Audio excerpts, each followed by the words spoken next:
all cars look better without spoilers. Wrong. Incorrect. She went for an auto driving test. And I went to practice on a road and I ran out of talent and I binned the car.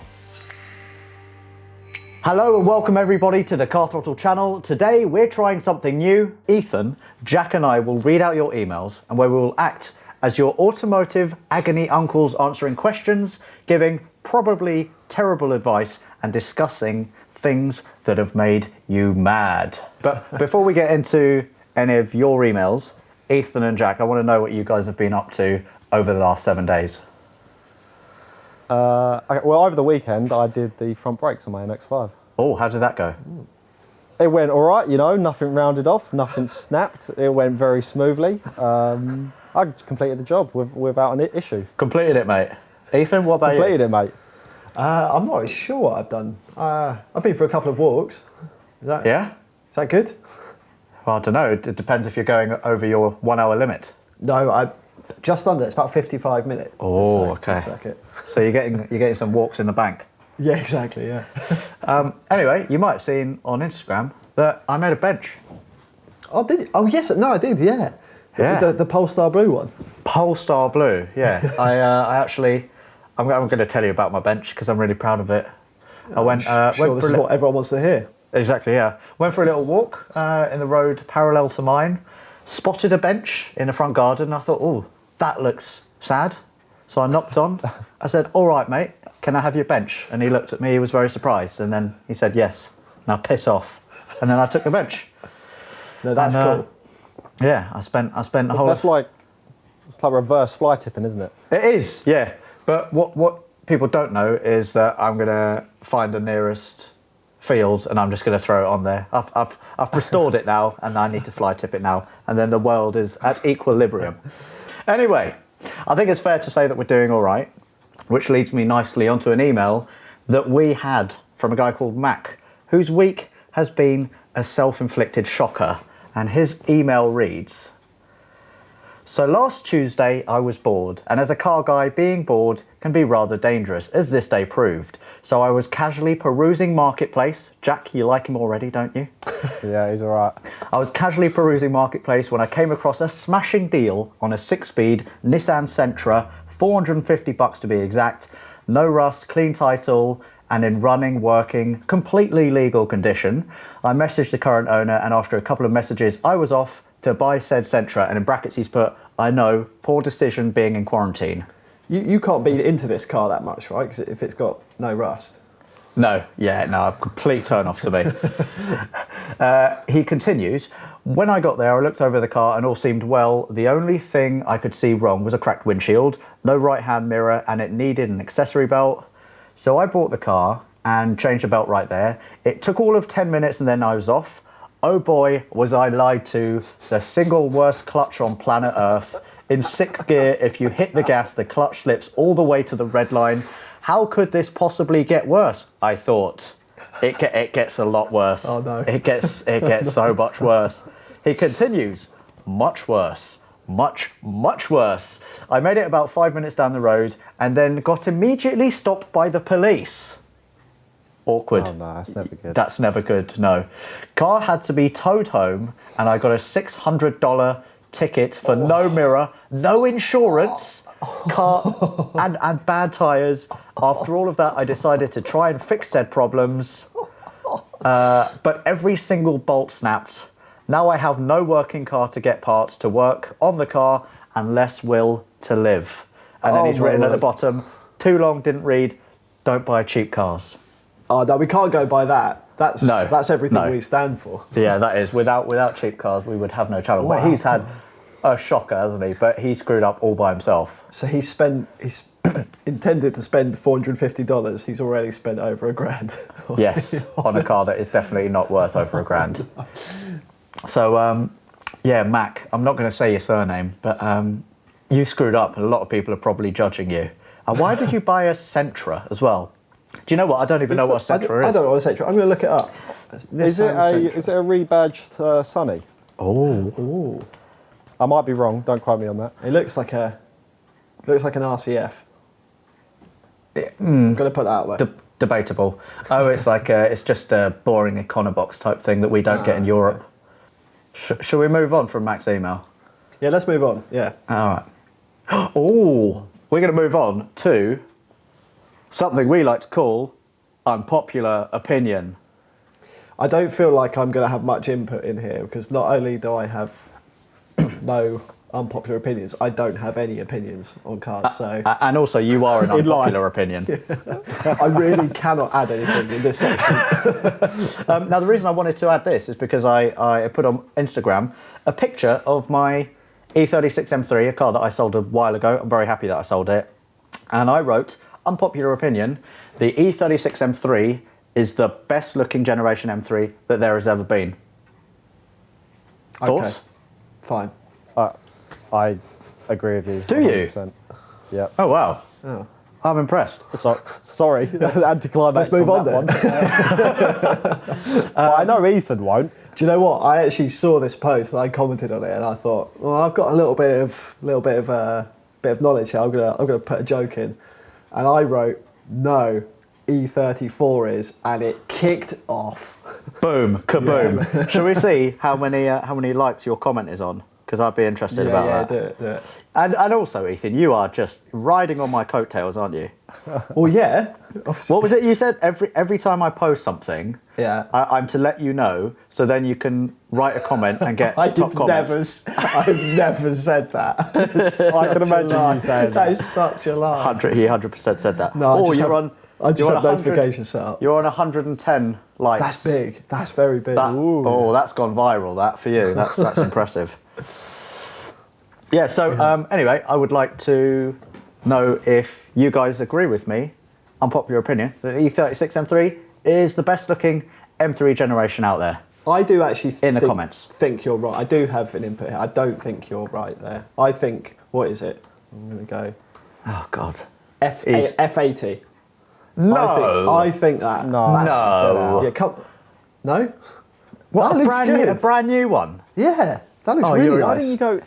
Why didn't you go E30? Like that would have been the next logical That's step, true. right? I do think that's a nice looking car. I think E36 is the worst looking car.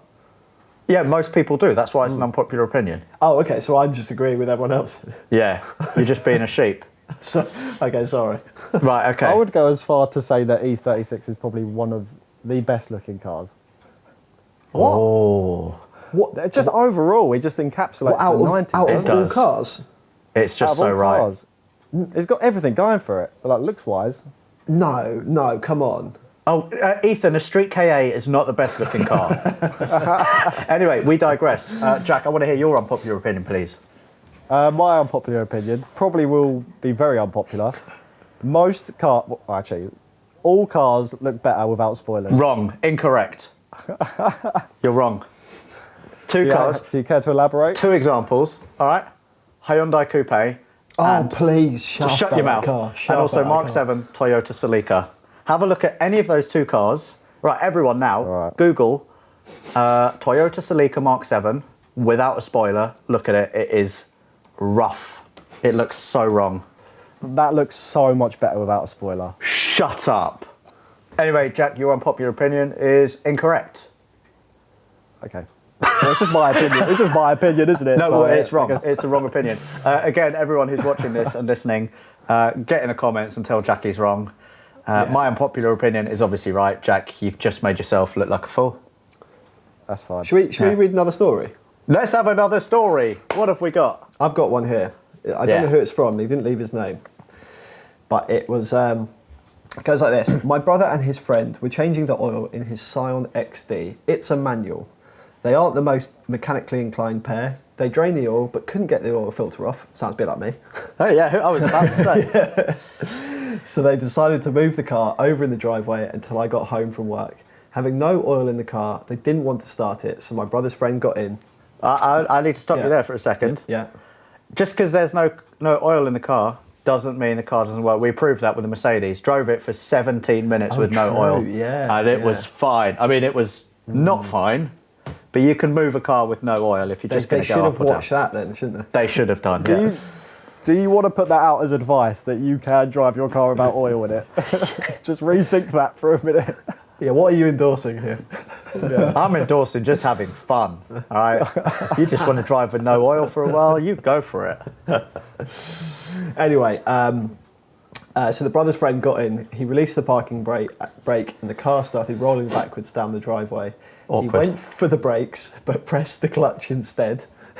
He had the door open, so first the door hit our brick wall and crumpled the door. No.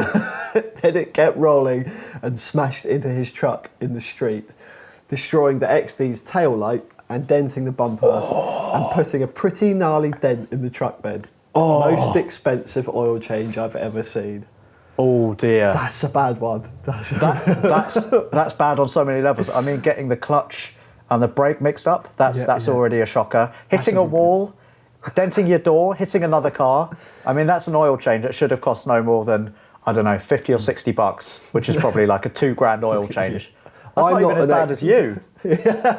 I'm not an expert, but I don't think that's gone very well. No. They needed you there, didn't they? Yeah, at least I didn't really roll does my have jazz everything. into a fence.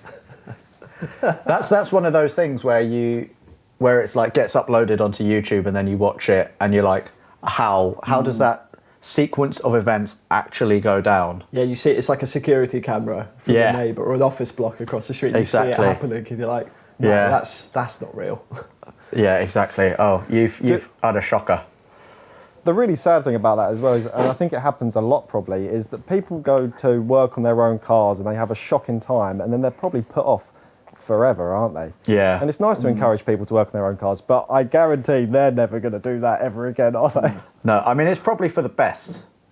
Well, yeah, but... Yeah, I know exactly what you mean, Jack, from. because that would like shake a lot of people up, but you Yeah. definitely shouldn't. You shouldn't be put off by it. The funniest thing about this one is I love the email subject, which is oil change snafu. We've had a couple of your stories. Now it's time for our stories with Alex, Ethan, and Jack. It's just your story for now, isn't it? We'll come back to ours later. Yeah. My story. Still working on the theme tune. Work in progress. Beautiful. Thank I you. can't believe we haven't referenced that quicker. Thank you very much. Best thing we've ever heard. Right. I have a story. Ethan, you know about this. Jack, you probably don't know about this. Picture the scene. I'm a young, buff, hot motoring journalist. Got myself. Have you ever been any of those things? Buff. Can't Young. actually say I have. No, Young. I've never been young. Once. I was young once. Yeah, it's been a long time since I've been young. Anyway, we were doing a what was it? Affordable cars for young people episode. GT86 versus Mark 7 Toyota Celica. Keep on banging the drum for that car. Looks way better with a spoiler, FYI. And we were doing some passing shots of the GT86, and I was like, all right, got to show what this car can do, right? So I was like, little bit of the dab of the Oppo, just for the old mugshot. People are going to like that. And I went to practice on a road, and I ran out of talent, and I binned the car. I drove it into a ditch. The car overcorrected for me. You know, it wasn't my fault or anything like that. Oh, it was the car's fault. Oh, that explains it. Yeah, totally not my fault. Was this a press car? Yeah, it was a press car. Ooh. But it's all right, because press cars get written off and damaged every single week. By you. By me.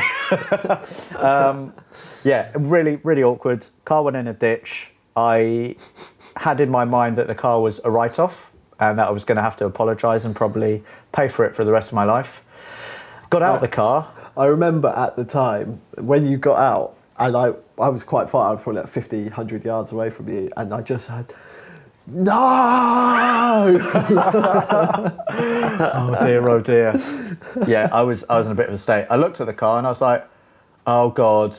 And then all I could see was just like this massive plastic trim on the ground. I was like, oh shit, I've really the car. Turns out the plastic trim was the inner wheel arch lining, and there was no other damage except for the front bumper, which had a little bit of a crease in it. That was it.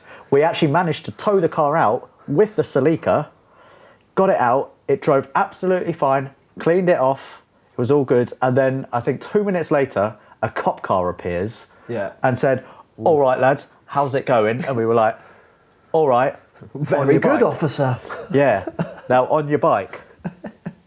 Not quite in those words. But I can't believe I got away with that. And we did the whole filming with that car. No one noticed.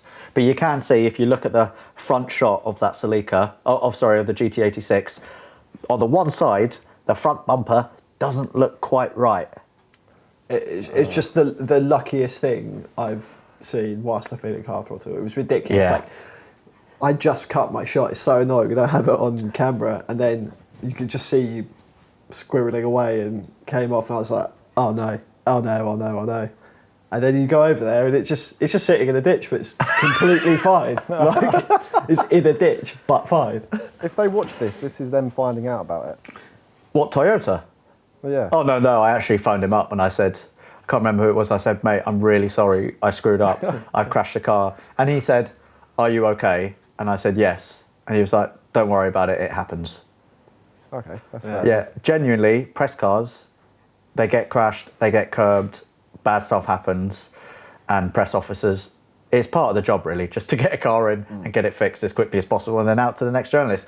I'm not condoning the fact that we crash cars, but you know, when you test cars on the limit, stuff happens, doesn't it? Yeah. But yeah, that's my story. I need to get off my chest. How are you feeling now about it, like 3 years on? I'm all right. I'm just gutted that I didn't make the drift. That's the right concern to have with that. I agree with you there. I think we got one good shot of you in the bag, didn't we? I think so, yeah. What, me crying? Should we do another story? Okay. Yeah, shall we? Moving on. We have a story here from someone called Jack. Great name. Have you written it is it about him? Is there a lorry involved, Jack? No, it wasn't me that submitted this one. This is a fortunate Jack that hasn't had that happen to him. So he starts with, I'm Jack, and in June last year, I bought myself my first sports car, a 2004 Mustang GT convertible. Stop you there. Yeah. It's not a sports car. No. He's already a liar. How can we is it trust then? Jack? Yeah, no, we have to throw this email out. Unfortunately, I can't read any more of this. Sorry, carry on. I landed on this car after about a year of searching and met the owner's parents in a Kmart parking lot near me. He says in brackets, like Waitrose, but in America. Oh. They said their son was selling the car in order to buy an engagement ring for his girlfriend. I found this to be a valid reason to sell the car and still wanted to check that they were being honest, so I asked, what's the girl's name? They said Taylor, so I knew it was true. I was genuinely happy with the car when I first saw it, so I asked if they could bring it to my mechanic for a PPI. So for Ethan, he said, that means pre-purchase inspection. Oh, I'm sure you already knew that, right? Thank you, Jack, for the info. That does help. He's added that. That wasn't me. That was his addition. They complied, and a few days later, I met them at my mechanic shop where I met their son, the owner of the car, and his girlfriend. The mother gave me a big hug and introduced myself and her son and his girlfriend.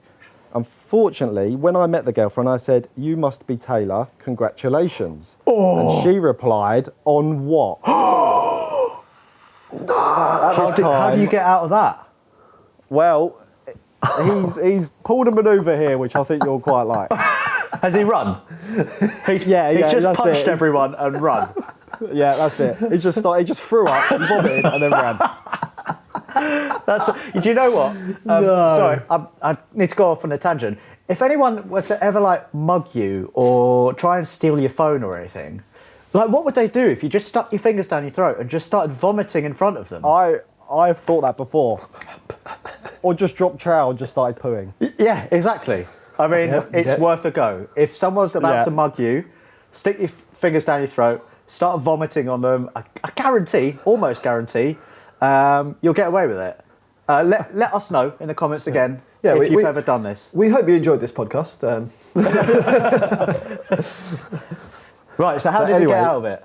He goes on to say, at this time, I realised I'd effed up in a very bad way and could feel the sun's eyes burning a hole in the back of my head. Ugh. I stammered for a bit and jokingly replied, congratulations on meeting me. That's a good one. That's a good I one. think that's a manoeuvre I would pull off. So not only did the mother and son think I was a total arsehole, but so did the soon-to-be fiance. However, I didn't really spoil anything, so no harm and no foul. PPI came back positive, and I bought the car for a fair enough price. Very good. And I've been driving it ever since. Nice. Did they get married? It doesn't say. Oh. Oh, well, yeah, we need to know. We need to know part 2 of that. That's definitely putting your foot in it. I've done that a few times. It's a really story. I remember a story just randomly. I know it's not on the script. This is another Henry Hoover, is it? Oh no, it's not Henry Hoover. It makes me cringe every time I think about it. So again, about a PR. I really hope she's not watching. She's not watching. She doesn't watch Car Throttle. Anyway, many years ago, I had a different girlfriend. Took her on a launch, where they invite you to drive a car, and I think it might be Goodwood Festival Speed. And I said hello to one of the PR ladies, and I said, "Oh, how's everything going? How's the baby?" To which she replied, "I'd never had a baby." Oh no, what have you done? Well, I mistook her for someone who had a baby, and then I looked at her and I thought, it looks like you've had a baby recently. Oh no. And I put 2 and 2 together and I got 7. Oh no. And it was the most awkward conversation I've ever had in my life. Oh. Yeah. Is that one of those ones that keeps you up at night? Yeah, genuinely it was. And I felt really bad at that. And At least she must you've have got felt really this outlet here that you can just get these things off your chest. It's like the Yeah. healing process starts now. Right then, moving on. Ethan, you have one more story to tell. Yes, I do have a story, yeah. This is my own story. Oh. It's actually not my story, it's my wife's story. Oh. Yeah, this was, I think this was about 2 years ago. So she passed her test around then. She was a late bloomer when it came to driving. It was after much pushing from me. And just, what test was it? Driving test. Yes, but elaborate on driving test. It's not any normal driving test, is it? Oh yeah. You might frown upon this. She went for an auto driving test. Oh, we don't like that. Oh yeah. But anyway, Yeah. she can drive now, so that's all good. Yeah. Anyway, it helps. I don't have to do all the driving now, so it's fine. And we got a sweet Jazz. Oh yeah, you do. Yeah, with 4 out of 8 spark plugs changed. Yeah. Yes, exactly. Very good. And so we bought this Focus. I don't know what gen it was. You can probably remember, Alex. And it was the worst thing I've ever bought in my life. So she actually probably did us a favour here. But a week after, literally to the day, a week after she passed her test, she was in the Sainsbury's car park by us, and this guy was driving out the car park, and a guy came in and was sort of like pressuring her to get out the way. And because she was newly passed, she was like, "Oh no," got flustered, went to reverse, didn't, and was still in D, and just like pelted on the accelerator just straight into a pillar. And you'd think like it was like a 5 mile an hour shunt, but it just buckled the whole of the front, and it went down as a write-off. It was just completely mashed. How much did you spend on the car? I love talking money and cars with you. It makes me feel so much better. I've had a couple of good investments. Yeah, we'll get into those some other time. So this hurts me. I think we got the car for like 1,200, 1,300. Yeah. But I don't know if you remember also, the power steering pump failed 24 hours after I bought it. Yes. That was like another 400 or 500 quid. Oh. And then she just wrote it off, and had to get it scrapped. So it was just money down the drain. So on that car you spent about 1,600 quid. Was there not something else that was wrong with the suspension? Something didn't feel right when I drove it. Oh yeah, maybe. Yeah, it was one of the. It just had so much going on. I think it was a wishbone that was completely buggered also. Yeah. Can't remember. I think if anything, Gina did us a favour and just got rid of it. She did you a solid. Yeah, she really did. She was like, "Ethan, I'm a seasoned driver now. I don't like this. Let's get rid of it." And how much did you get for scrap? How much did we get? Yeah.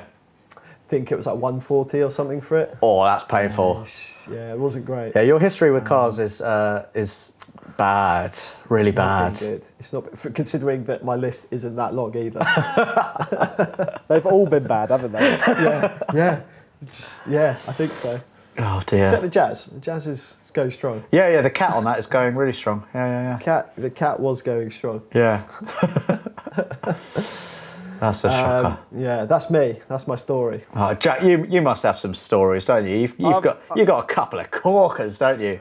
I've got some good ones. Yeah, I've actually got some that don't involve Royal Mail as well. Actually, We don't want to hear the one that doesn't involve Royal Mail, do we? Yeah, no, I'll throw that one out just for that. I'm sick of talking about the lorry one. We'll revisit that another time. Yeah, we'll save that for another one.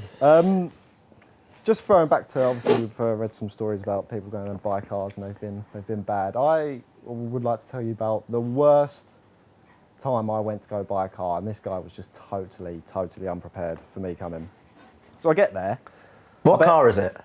Well, I bet you can guess. I'll give you 10 points if you can. E36. Yep, it was E36. It was a black E36 coupe, which I'm always kind of on the lookout for. If you've got one, let me know. Anyway, so turned up. He was 20 minutes late.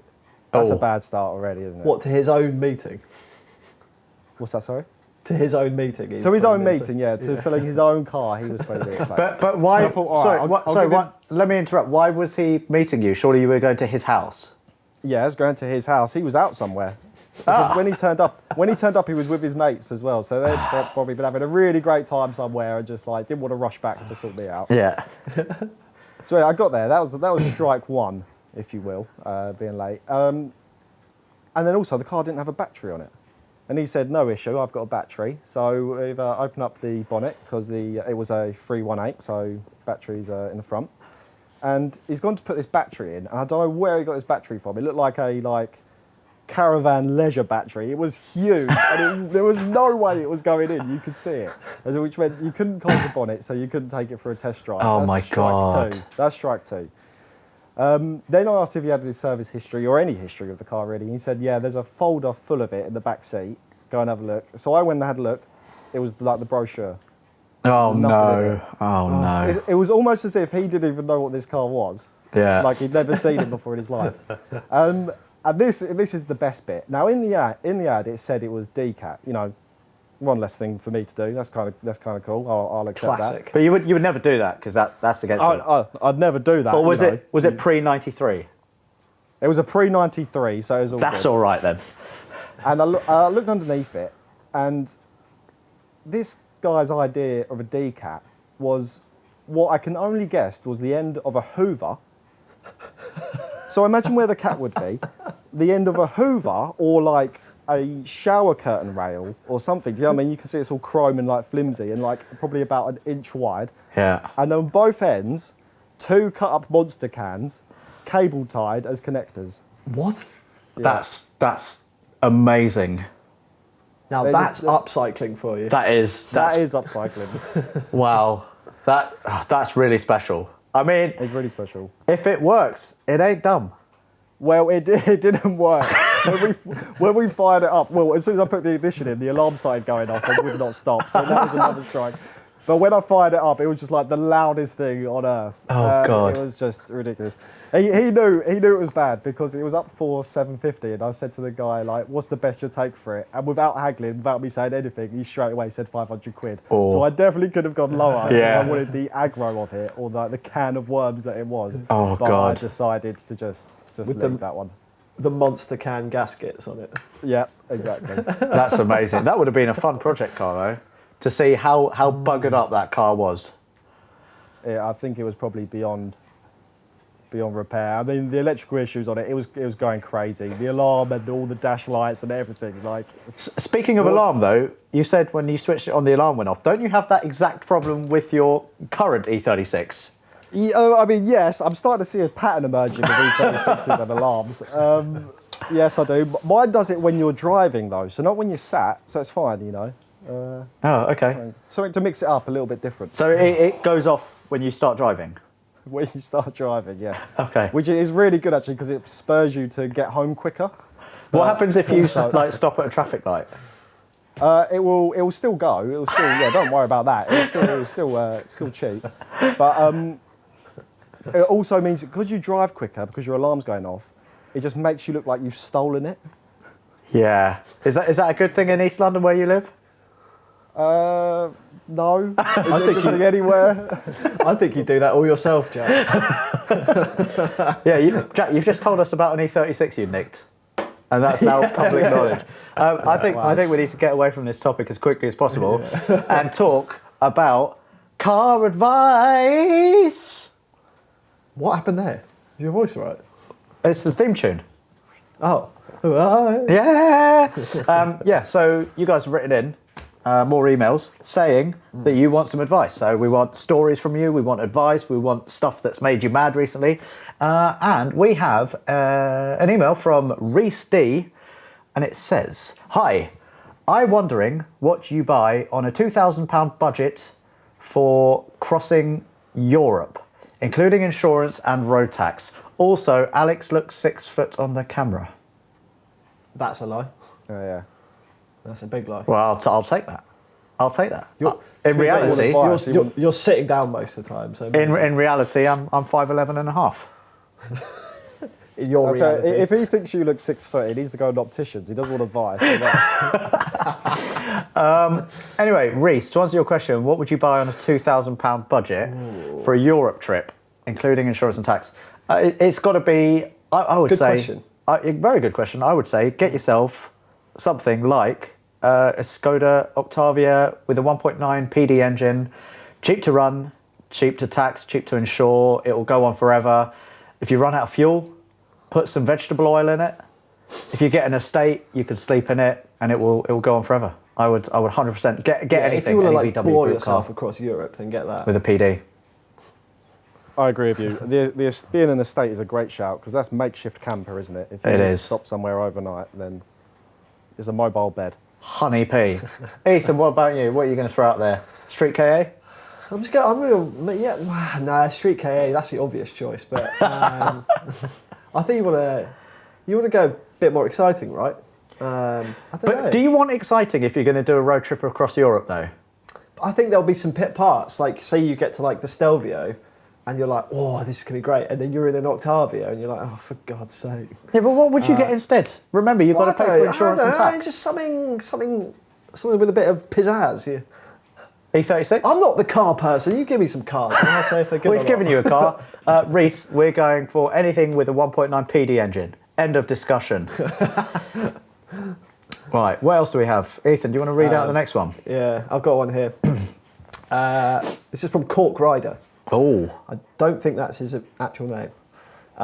It says, "Hello lads, I have a 1993 Toyota MR2 and I want to make a proper project out of it. It's a non-turbo, but I want to either engine swap it or turbo the OEM engine with a different gearbox. NA MR2 gearbox is no good at all. So what advice would you have for me, keeping this in mind? This is my first real project car." Ethan, I think this is directed at you. This is sort of my area. I'm just going to base this purely off Project MX-5 because you did both.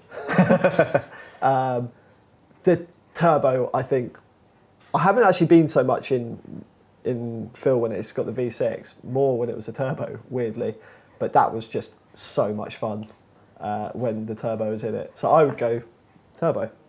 I would agree. I think if it's your first project car, maybe stay away from swapping an engine because that is a whole world of pain if you don't know what you're doing. Even when you do know what you're doing, it's a whole world of pain as well. I would, work on suspension, all of that first, and then air filter, bits and pieces. Just get it running right, get it serviced, and then start thinking about bolt-on parts like turbos. Get a nice fruity exhaust on that. That'll keep you happy for a wee while as well. And it's all stuff that will build up your knowledge of mechanics. I think the last thing you should do would be turbo as well, especially this being a mid-engined rear-wheel drive, right, Heath? This is a mid-shit runabout two-seater, I think, isn't it? Yes, it is. Yes, it is.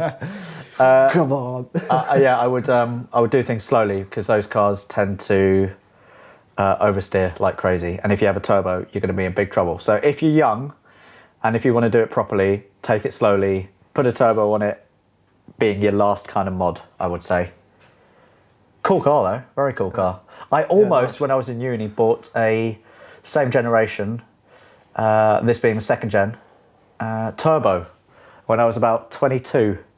They were up for about £4,000 at the time. £4,000, yeah. Yeah, I don't know what the prices are these days. I imagine it's a bit steeper than that. Yeah, probably about £7,000 or £8,000.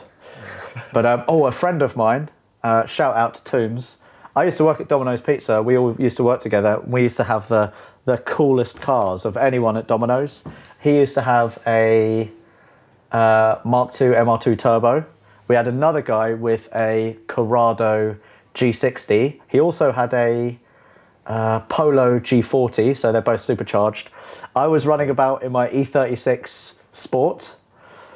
Yeah. And then we had a guy with a Legacy twin turbo, and then a Mark 1 MX-5 turbo. It was awesome. We were so cool. Where am I going with this? You were some sort of like pizza posse, like. It really was. It really was. And I remember one story. Toombs in his MR2, he was doing a delivery, and it was the T-top, and he had the T-top off, and a squirrel jumped into his car. Really? Yeah, squirrel jumped in from a tree and absolutely shut him up. It was after his nuts. Very good. Very good. Oh, Domino's Pizza, that was a lot of fun. Pizza Patrol. Yeah. I used to do that in Exeter. Anyone at Exeter University, big up. I used to deliver you guys pizzas, except not anymore because you're all young and I'm not. Right. Oh. I think, ladies and lads, keep the emails coming. We've got an email set up, which is carstories@carthrottle.com. We want to hear stuff that's good in your life about cars, that's bad, stuff that's annoyed you. We're here to offer you advice. So any questions that you have for us, let us know, and we will do our best to go through all your emails and then tell you guys the funniest, weirdest stories. Right? Right? Yeah. Come here for sound advice. Come here for something. Probably not For that. some words. Some Stay words. away. Yeah, and as ever, you can follow us on Instagram as well. You can follow Jack at JackWJoy. You can follow Ethan at Ethan Smale, and you can follow me at AutoAlex on Instagram.